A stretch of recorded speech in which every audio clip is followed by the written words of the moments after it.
Assalamu alaikum. How are you all? Welcome to Kohaq. My name is Muhammad Hamza, and today I will teach you how to connect SQL to Excel and create a simple inventory management system.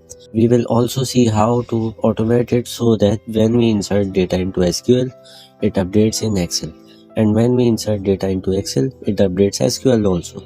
So without wasting any time, let's get started. Open your SSMS and write a query to make a database and a table called inventory and insert the sample item in the inventory table.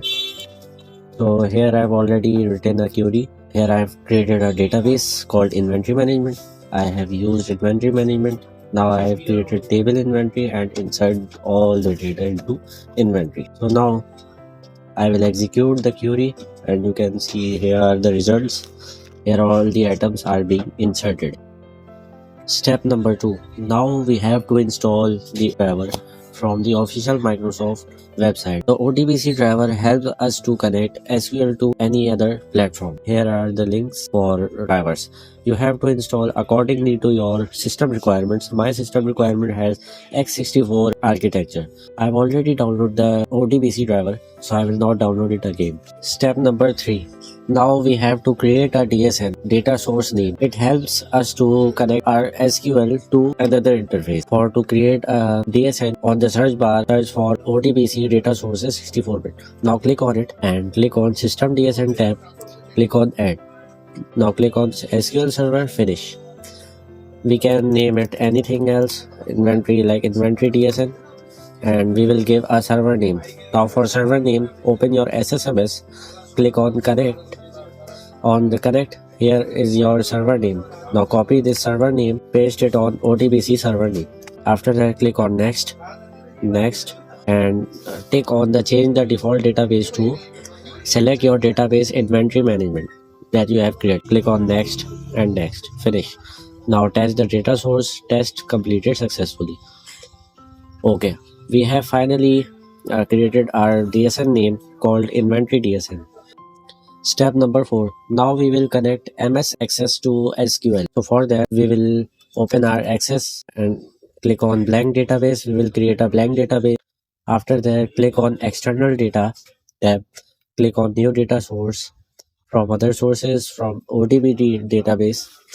Click on second option, link to the data source by creating a link table. Click on OK.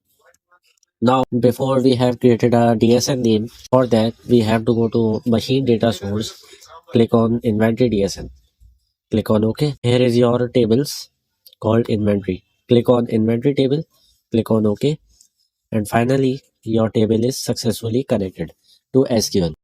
Step number 5. Now we need Excel to be connected on SQL. So I will open the Excel file, create a blank sheet, and on the data tab, click on data tab. Click on get data. Now click on from other sources from OBDC. Now select your DSN name that we have created before. Here is my DSN name inventory that I have created before. Click on OK. We will use Windows authentication. So click on the Windows, use my current credentials and click on connect. Now here you will see all your databases. Here is my inventory management database. Click on that. Click on DBO means database. Click on inventory table. Here is all your items. Now click on load. Finally, our Excel is also connected to SQL. Now we will do some operations, insert data, delete data to see if it's working or not. For that, first of all, I will insert a sample data into the SQL. Now we will insert this data into the table. You will see here is the inserted data. Now we will see on Access also if it's for updating or not. Now on Access, I will click on the Home tab, click on Refresh All. Now the data is being inserted here also. Access and SQL are both connected together. Now I will add a new data from Access to see if it's updating in SQL or not. I have entered a new data. Now we will pull up SQL and check if it's for updated or not. Here it's updated. Now item name and category purchase quantity is also updated here. Now we will see in Excel also. I will open Excel, click on data, click on refresh all. Now the data is completely inserted in Excel also. Alright guys, that is for today's tutorial. I hope you learned how to connect SQL with Excel and build a simple inventory management system. If you found this video helpful, don't forget to like, share and subscribe to Kohaq for more easy tech tutorials. Allah Hafiz.